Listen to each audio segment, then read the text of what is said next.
Anak-anak kami di kelas 11 IPA, kita akan membahas beberapa soal masih berkaitan dengan notasi sigma.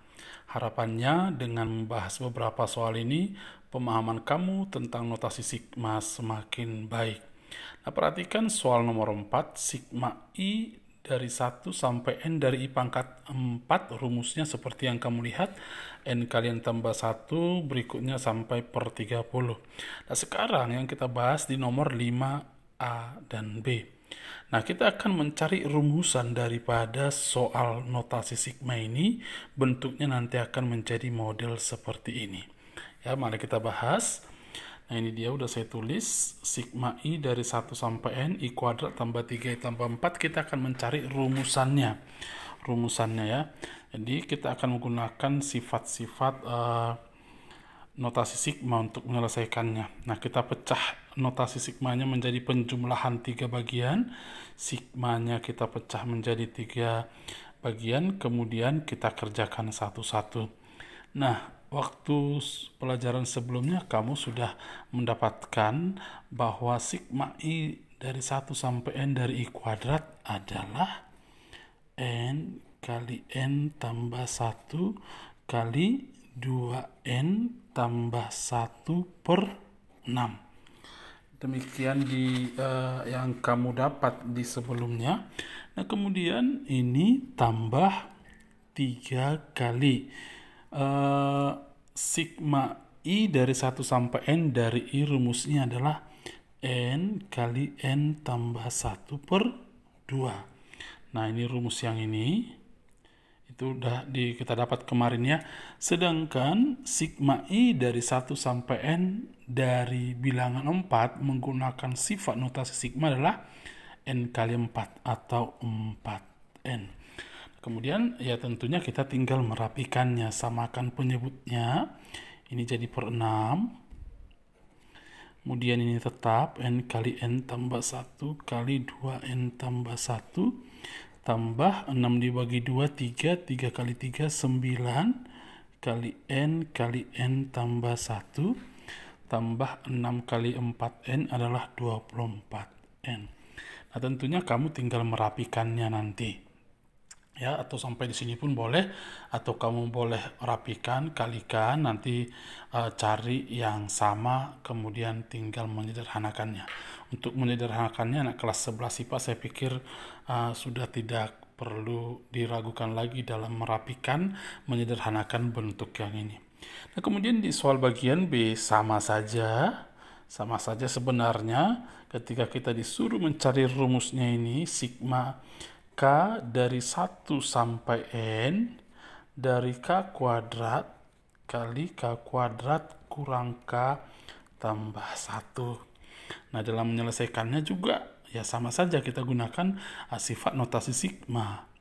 Kemudian kita pisahkan dulu notasi sigma antara bagian ini dan bagian yang ini. Jadi maksudnya apa? Kita buat begini. Karena yang sigma I dari 1 sampai N dari K pangkat 4, mesti kamu cari lagi rumusnya. Atau kalau sudah ada di buku, boleh langsung kamu angkat sih sebenarnya. Kemudian yang berpangkat 3. Tetapi karena umumnya anak-anak terlalu merepotkan menghafal banyak rumus, barangkali sigma yang berpangkat 2 dan berpangkat 1 yang umumnya dihafal.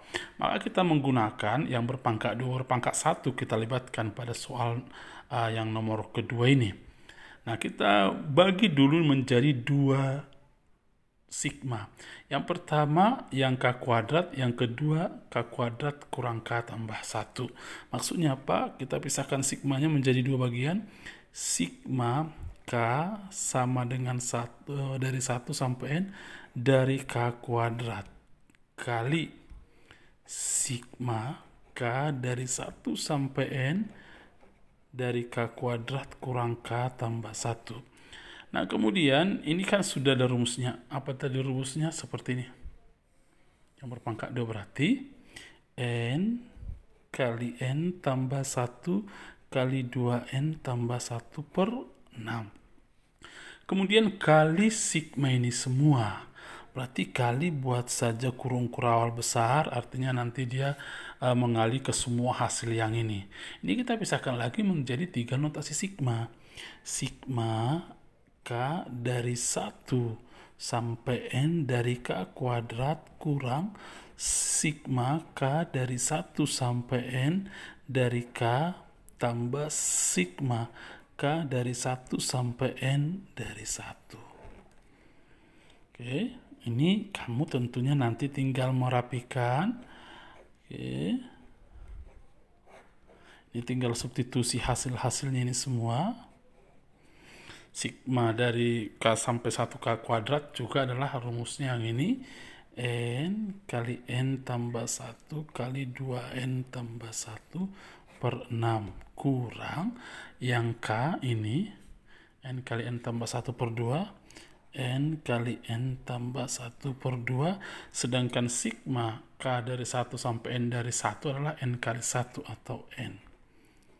Nah, inilah rumusan untuk ini. Nah, kalau sebelumnya kalau disuruh induksi matematika kan kita mencari kebenarannya bahwa ini sama dengan ini. Kita akan masuk ke soal berikutnya. Nah, kemudian kita akan membuktikan notasi sigma seperti di soal nomor 2A dengan induksi matematika. Nah, buktikan masing-masing notasi sigma berikut. Yang 2A, sigma I dari 1 sampai N dari 2I sama dengan N kuadrat tambah N. Kita akan menggunakan induksi matematika untuk membuktikannya. Kemarin saya belum menjelaskan bagaimana kita menggunakan notasi sigma untuk membantu kita menyelesaikan induksi matematika. Nah, kita menggunakan sifat-sifat notasi sigma untuk mengerjakannya. Langkah pertama dalam induksi matematika adalah buktikan benar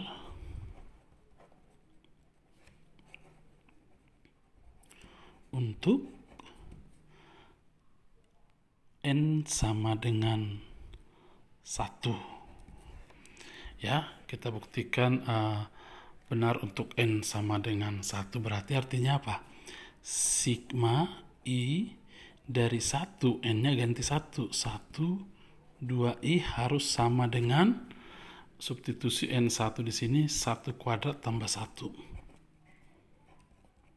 Oke, ingat sebentar notasi sigma. Saya tidak ingat apakah di sifat-sifat notasi sigma kemarin ada saya ingatkan hal tersebut atau kita pelajari hal tersebut bahwa sigma I dari 1 atau dari K, saya buat dari K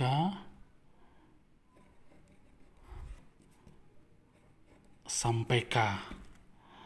Misalnya dari sebuah suku UI, hasilnya ini adalah UK. Maksudnya apa? Sigma I misalnya contoh dari 2 sampai 2, dari misalnya 3I, ini sama saja dengan 3 kali 2 atau 6. Ya, sehingga di soal kita ini sigma I dari 1 sampai 1 dari 2I adalah 2, tinggal mengganti I dengan 1. 1 tambah 1 berarti 2 sama dengan 2. Di bagian pertama sudah benar. Ini kita buat kata benar.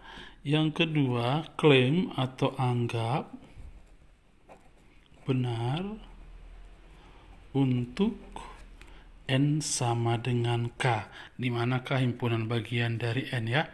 Oke, sehingga sigma I dari 1 sampai K dari 2I sama dengan K kuadrat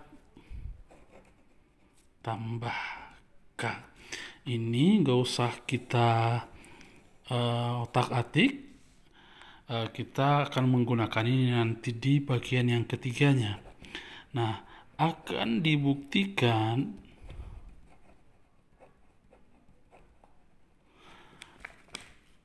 bahwa untuk sigma, untuk N sama dengan K tambah 1 berlaku sigma I dari 1 sampai K tambah 1 dari 2I harus K tambah 1 kuadrat tambah K tambah 1. Oke, kalau sebelumnya kita kan belajar notasi sigma, tidak belajar tentang induksi matematika dalam hal membuktikan sebuah kebenaran, kan kita tidak menggunakan notasi sigma, tetapi menggunakan deret itu sendiri. Nanti kemudian kita pisahkan untuk sampai N sama dengan K.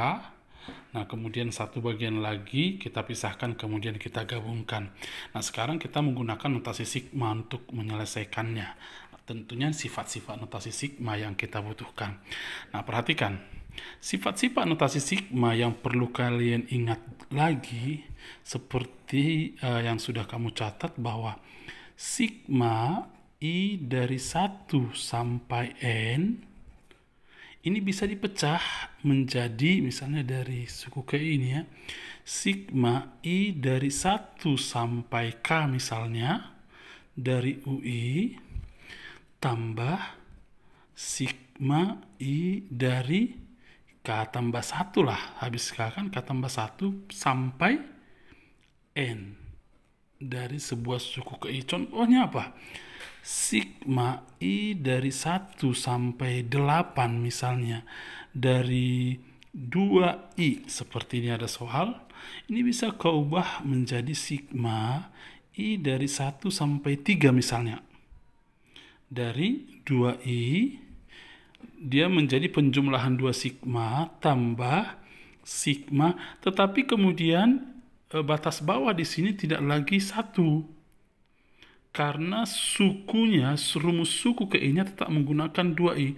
Jadi batas bawah selanjutnya habis 3 adalah 4 sampai 8 tentunya dari 2I. Atau kau buat menjadi 3 bagian pun boleh. Sampai 3 dulu, baru 4 sampai 7, habis itu 8 sampai 8 tentunya. Itu ya. Oke. Atau satu lagi misalnya begini. Sigma I dari 1 sampai 5 dari I misalnya. Ini bisa keubah menjadi sigma I dari 1 sampai 4 I tambah sigma I dari berapa? Habis 4 kan 5. Sampai berapa? Karena di sini batas atasnya 5, ya sampai 5 dari I. Ya, mudah-mudahan kamu bisa catat nanti karena Pak Barto menyusunnya kurang rapi. Nah, sekarang ketika kamu lihat notasi sigma ini, kita akan ubah ini kita usahakan tidak diubah. Kalaupun diubah, hanya sedikit saja yang diubah supaya cocok kiri dan kanan. Oke, kita usahakan ini tak diubah. Ini yang kita ubah. Oke. Baik, kita perhatikan yang ini. Kita gunakan notasi sigma. Kita buat begini. Ini kita pecah menjadi sifat begini. Penjumlahan 2 sigma. Caranya apa? Sigma I dari 1 sampai berapa? Kita butuh dari 1 sampai K. Karena ada penganggapan yang kita pakai di bagian yang kedua. Berarti sampai K. Dari nama fungsinya tadi kan 2I. Nama apa namanya? Suku ke N-nya. Tambah, kan kita pecah menjadi sigma I sekarang dari mana? Habis K kan K tambah 1. K tambah 1 sampai, karena batas atasnya K tambah 1 tentu sampai K tambah 1 dari 2I. Harus sama dengan K tambah 1 kuadrat tambah K tambah 1. Nah, ini tadi di penganggapan yang kedua sudah ada, bahwa sigma I dari 1 sampai K dari 2I, hasilnya adalah ini, Hasilnya adalah K kuadrat tambah K. Tulis saja K kuadrat tambah K. Tambah. Nah, kemudian ini, sigma I dari K tambah 1 sampai K tambah 1 dari 2I seperti ini. Seperti yang pertama tadi. Sigma I dari 2 sampai 2 dari 3I tinggal 3 kali 2. Ya, berarti sigma I dari K tambah 1 sampai K tambah 1 dari 2I adalah 2 kali I ganti dengan K tambah 1. Harus sama dengan K tambah 1 kuadrat tambah K tambah 1. Oke, begitu. Kemudian, kalau kamu perhatikan ini faktorkan. Keluarkan K. K kali K tambah 1 tambah ini 2 kali K tambah 1 sama dengan K tambah 1 kuadrat tambah K tambah 1. Apa faktornya ini lagi? Di sini ada K tambah 1, di sini ada K tambah 1. Keluarkan K tambah 1 lagi. Oke. Tinggal apa di sini? Di sini K, tinggal K tambah 2. Berarti K tambah 1 kuadrat tambah K tambah 1. Sudah sama? Kita usahakan harus sama. Caranya apa? Di sini menggunakan K tambah 1 kuadrat. Ini ubah lagi menjadi K tambah 1. Jadi, K tambah 1 kali. Gitu ya. Atau di sini pun udah bisa keubah sih sebenarnya. Di sini sudah bisa keubah, tetapi di sini sajalah. Seperti supaya konsisten kita seperti yang Pak Barto bilang, di sini tetap kita ubah. K tambah 2 kan kita bisa ubah menjadi K tambah 1 tambah 1. Perhatikan Pak Barto menulis K tambah 1 tambah 1 kan benar K tambah 2 kan. Nah, kemudian kita kalikan ke dalam. Ini K tambah 1 kali K tambah 1 adalah K tambah 1 kuadrat. Kemudian tambah K tambah 1 kali 1 K tambah 1. Berarti K tambah 1 kuadrat, yang ini sama ya. Sudah sama, terbukti. Nah, kalau sudah terbukti ini, maka ini pun terbukti. Oke, demikian penjelasannya. Saya akan buat beberapa soal sebagai latihanmu. Karena ini pertemuan kita yang terakhir di notasi sigma dan induksi matematika. Karena pertemuan berikutnya kita akan masuk ke bab yang kedua. Selamat belajar, Tuhan memberkati.